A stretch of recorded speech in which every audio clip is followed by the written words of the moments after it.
What's up, everyone? I'm Jenny. And I'm Jessie. You're listening to Milkshakes and Ghosts.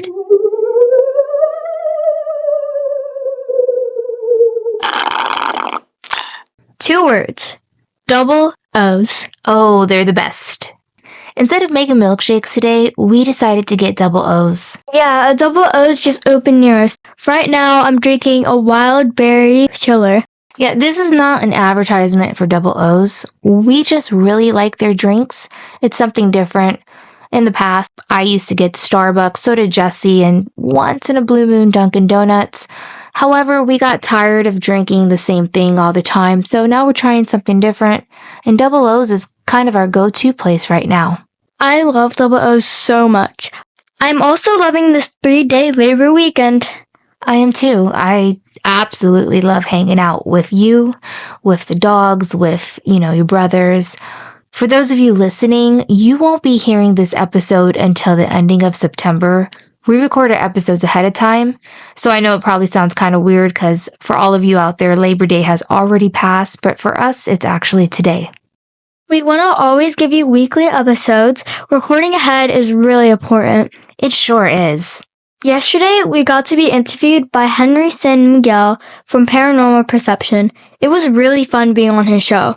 It really was. Henry is an amazing guy with a great show. The episode Jessie and I did, it's already out. It came out on September 13th, 2024. The coolest day ever. Friday the 13th, man. It's because we're cool. That's right. We really are cool. In our household, when we're not podcasting, we're listening to Paranormal Perception. Henry, the main host of the show, has seen and experienced a lot of supernatural things. He interviews people that have also experienced paranormal happenings. On his show, you'll get answers to real-world issues rooted by the supernatural. So go and check it out. Especially in the episode that we are on. That aired on Friday the 13th. Hopefully, we'll get to one day meet him in person and go to the Paracon next year. I'd like to say he has become a good friend of ours and in a lot of ways a mentor on this paranormal journey that we're taking. Henry's a cool guy. I would love to go to the Paracon next year. Me too, girl. Now, for those of you who don't know what the Paracon is, it's a paranormal convention created and hosted by Henry San Miguel. It's held every year in October in California. I'll link the information for you in our show notes, just in case anyone wants to purchase tickets for it. So today is listener stories, you guys.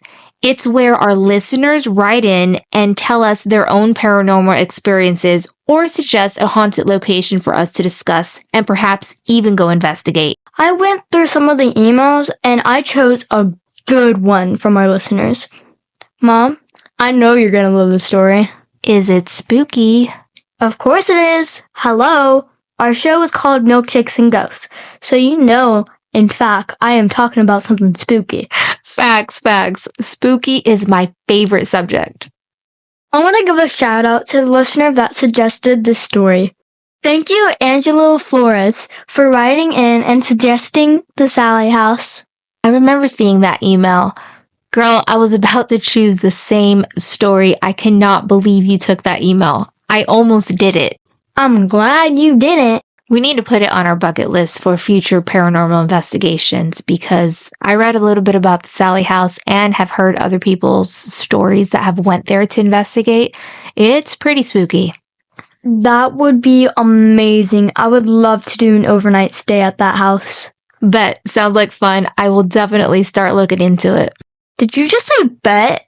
Bet. We're gonna do this. Let's go. Let's do this, girl. The Sallie House has not just been called the most haunted house in Kansas, but the most haunted house in the entire nation. Why is it the most haunted house in the entire nation? I mean, that's a big title. Well, I'm glad you asked. Well, it may have something to do with the rumors about the little girl named Sally. I mean, after all, it is called the Sallie House. Before we talk about Sally, let's get a little more history about this house. The home was built in the mid-1800s in Atchison, Kansas. It's a modest home with 3 bedrooms and 2 bathrooms. Originally, it was built for Michael Finney and his family who lived there in the home until 1947. 4 members of the Finney family died of natural causes in the home throughout the years, and the home housed multiple families during its time. There are reports of a man named Dr. Charles Finney owning the home at one point and operating his office out of the first floor of the residence. One night, a woman rushed in her 6-year-old sick daughter to Dr. Charles Finney after the girl was complaining of severe abdominal pain. When Dr. Finney realized the girl's appendix was on the verge of rupture, he opted to perform her surgery at his residence without any anesthetics. She later passed away on the operating table. That's so sad. Yeah, it's a horrible, sad story. However, there is no solid proof to prove this story is 100% accurate. Rumors and proof are 2 different things that people tend to blur the lines to. Exactly! So basically, there are 2 versions of the Sallie story. There's the first one that I just mentioned, and there's another version. In the second version, Sallie was born as a result of an affair Dr. Finney was having.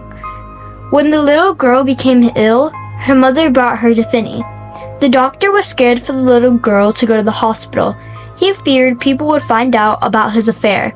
So instead of allowing the mother to seek professional help, he performed Sallie's emergency surgery himself. Dr. Finney sounds like a total jerk. In either version of the story, he does sound horrible.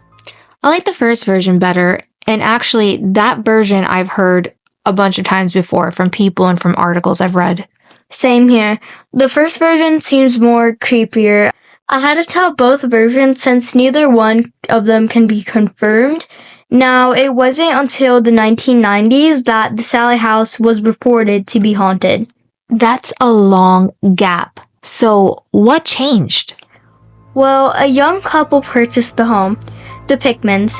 Deborah Pickman, her husband Tony Pickman, and their newborn son happily moved into the century-year-old home.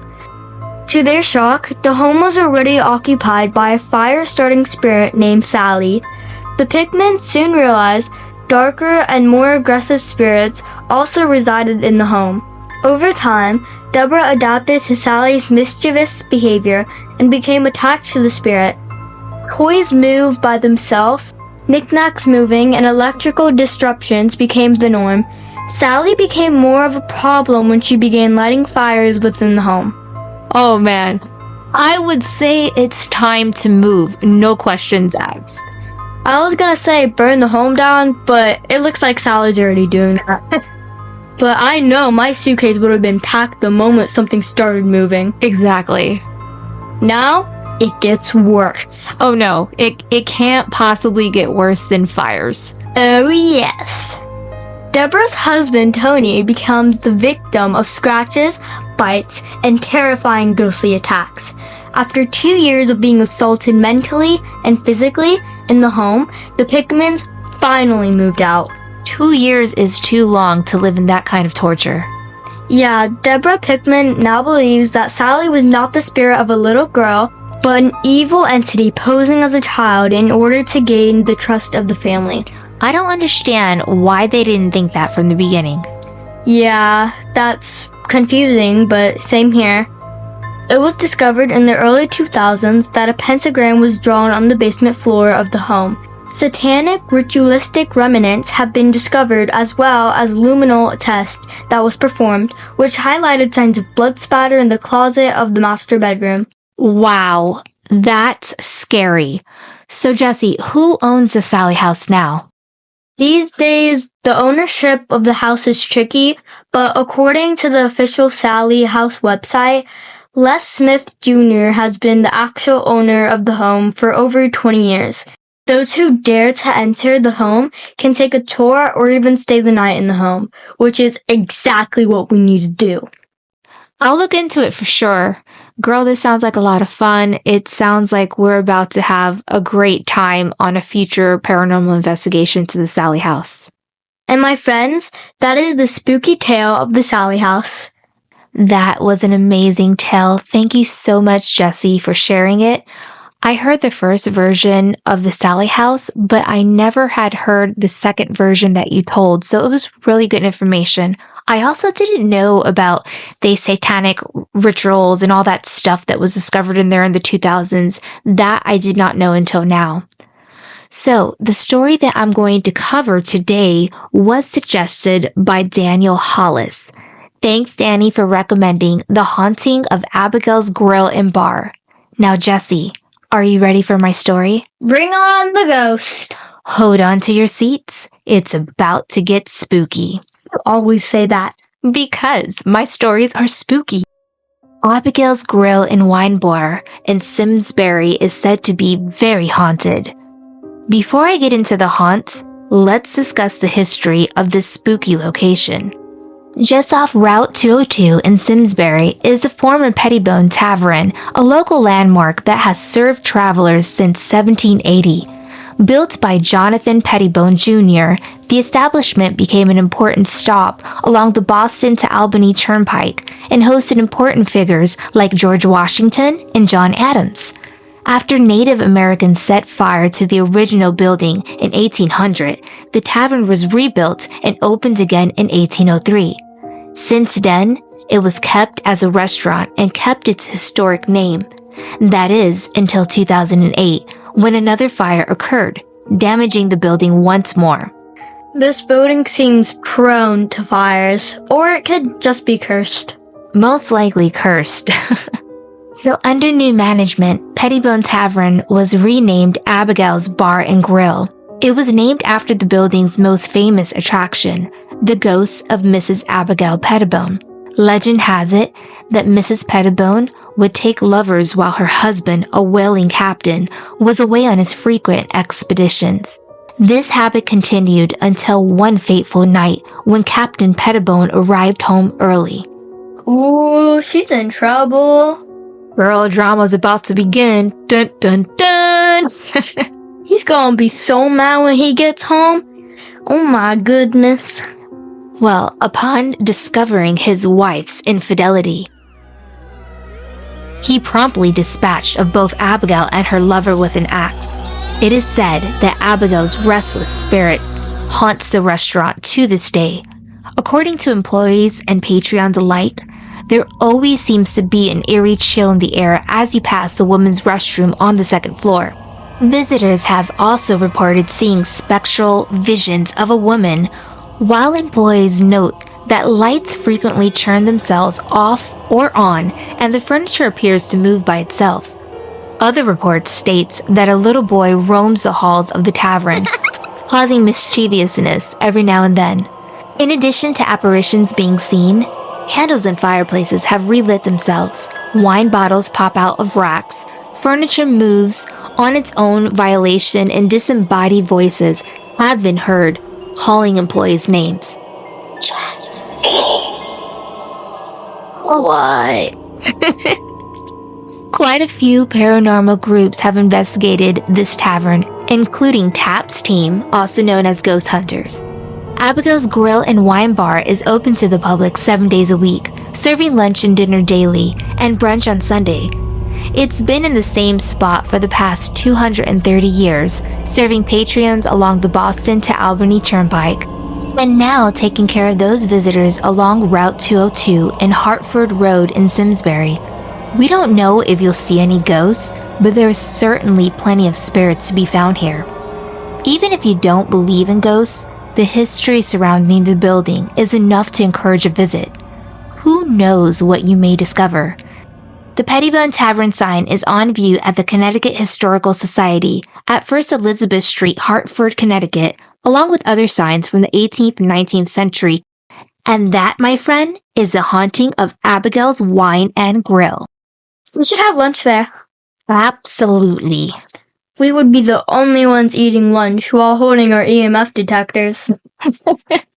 Oh man, you're so right, Jesse. We're gonna get so many strange looks. Literally, tell me about it. Eating lunch with a ghost. Can you imagine we're eating, right? And our EMF detectors start beeping really loud? That would be so funny. People would be staring at us. I could see it now, the look on people's faces, wondering where the beeping's coming from. So many places we need to go and investigate. This one's going on our bucket list, that and the Sallie House for sure. We're going to put that at the top of our list. If you would like to see all of our paranormal investigations, check out our YouTube page. We post weekly videos every Monday of all our spooky investigations. We're podcasters by day and paranormal investigators by night. We don't just talk about the paranormal on podcasts, we actually go to the locations we discuss. We can't spell today. We can't read today. What? Me and Jesse just looked at the notes with, I swear, a big question mark emoji went over our heads just now. We're like, huh? Our YouTube handle is @MilkshakesGhost. If you would like a chance to tell your paranormal story, or you have a cool haunted location you want us to talk about, please write to us at milkshakesghost@gmail.com. I sure love you too. I know you like investigating. It's fun. We're also on TikTok, Instagram, Threads, Twitter, and Patreon. If you would like to become a Patreon member, subscribe to our Patreon page. I will link it in the show notes for you. Patreon members receive really cool benefits, behind-the-scene footage of what we're podcasting, and bloopers, of course, like right now. You can actually physically see that on the Patreon because our podcast isn't visual. It's always audio, but if you go on Patreon, you'll actually be able to see the visual parts of podcasting and all the mistakes we make because we're not perfect. We're only human, and it's not like, we can be perfect 24/7. We do try for you guys, though. We also offer free merch on Patreon. It's a lot of cool stuff coming your way, such as Milkshakes and Ghost shirts, tumblers, and keychains. More merch is coming out very soon. You definitely want to keep up with us on Patreon to receive all those benefits. And remember, keep drinking milkshakes And keep being spooky!